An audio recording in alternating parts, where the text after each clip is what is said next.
Hello, and greetings from the warm and sunny Philippines. I'm currently enjoying a nice 2-week vacation on the opposite side of the world from any of my recording equipment, so please leave a message after the tone.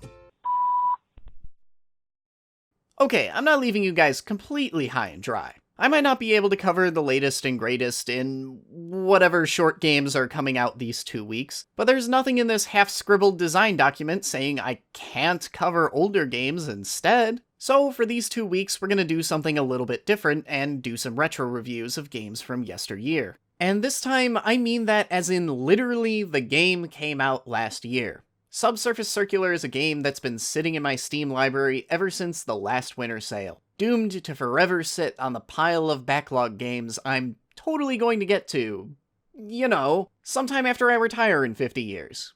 But Subsurface Circular deserves better than that, and I've got a convenient gap in my review schedule. So at the risk of becoming known as the Detective Game channel and not the Short Game channel after 4 of these videos in a month, here we go.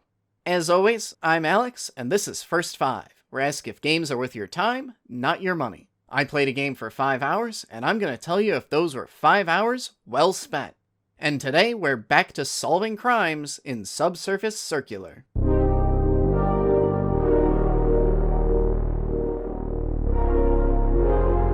Subsurface Circular puts you in the shoes of Theta-11, who is a tech, this world's name for an android. In particular, he's a high-intelligence tech assigned as a detective on a subway system. He also comes with a quirk. Because of his programming, he's geo-locked on his train, and in fact never gets up out of his seat during the entirety of the game. This introduces an interesting conundrum for the player, trying to figure out how the hell to solve crime without ever getting out of their chair, while at the same time solves the developer's conundrum of how the hell you're supposed to reenact iRobot on a shoestring indie game budget. I don't think it's much of a stretch to label Subsurface Circular as a dramatic video game retelling of iRobot, both in its individual character stories. For example, there's this tech nanny that has been relieved of her job, whose story has a lot of parallels with iRobot's first short story, Robbie, and in the overarching narrative about a detective following up on a bunch of tech disappearances, which ends up hitting many of the same beats that iRobot does, but with Bithlegame's spin and point of view on telling that story. It's not a one-for-one translation by any means, but the foundation for Subsurface's story is in plain sight for anyone to see. Ironically, of the 3 detective games I've played this past month and change, Subsurface Circular is the one that makes you feel the most like a detective aesthetically, while the least so mechanically. In tone, it's got that whole hard-boiled detective vibe going.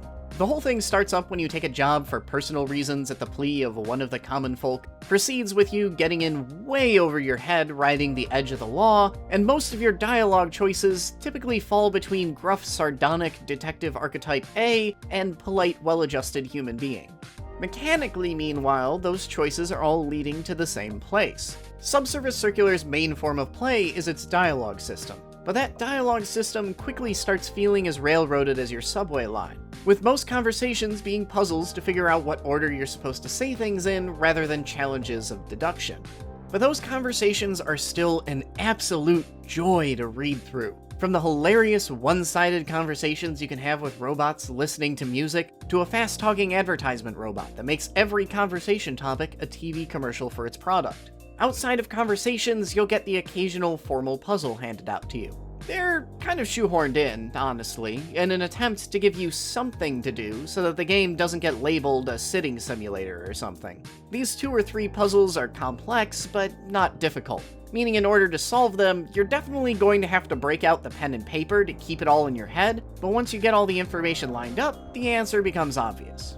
Subsurface Circular's standout element, however, is without a doubt its world building, which is phenomenal. Every conversation you have with another tech introduces a new element of the current world's society, slowly layering more and more on and giving you an increasingly full picture of a complicated world where neither techs nor humans are really the masters of each other, and both races are unhappy in their own ways, often as a result of something to do with the other. It's rare that games take the time for such a deep look at their own universe, and the manner in which Subsurface doles out its lore is masterful.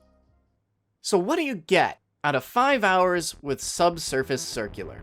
Well, I finished it in roughly 2, so the answer is everything. and there's not much reason to give it a second run beyond a sheer love for the game, either. But love it, I certainly did!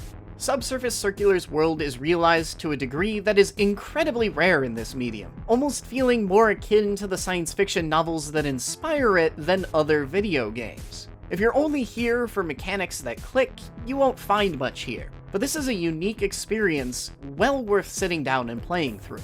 More than anything, I can't help but draw comparisons between Subsurface Circular and Bithell Games' follow-up, Quarantine Circular, which I covered briefly in summer's quarterly wrap-up. If I'm being entirely honest, I think Subsurface is the better game by far. Both games' big hooks are rich, realized science fiction worlds, and the fact that they're basically allegories that build up to asking a thought-provoking philosophical question at the end. Both are great games, and there are ways that Quarantine is better, but of the two, it's Subsurface's world that is richer and more intriguing, and the question it asks more nuanced and interesting.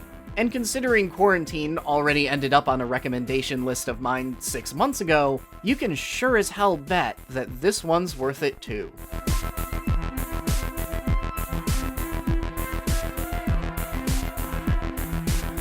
Hey, I hope you enjoyed this first 5 review. If you did, maybe consider hitting that subscribe button. If you're looking for games that value your time and don't pad themselves, I'm your guy. And be sure to check out some of my other reviews or some longer form content while you're here. But regardless, thanks for watching this far, and I'll see you all next week.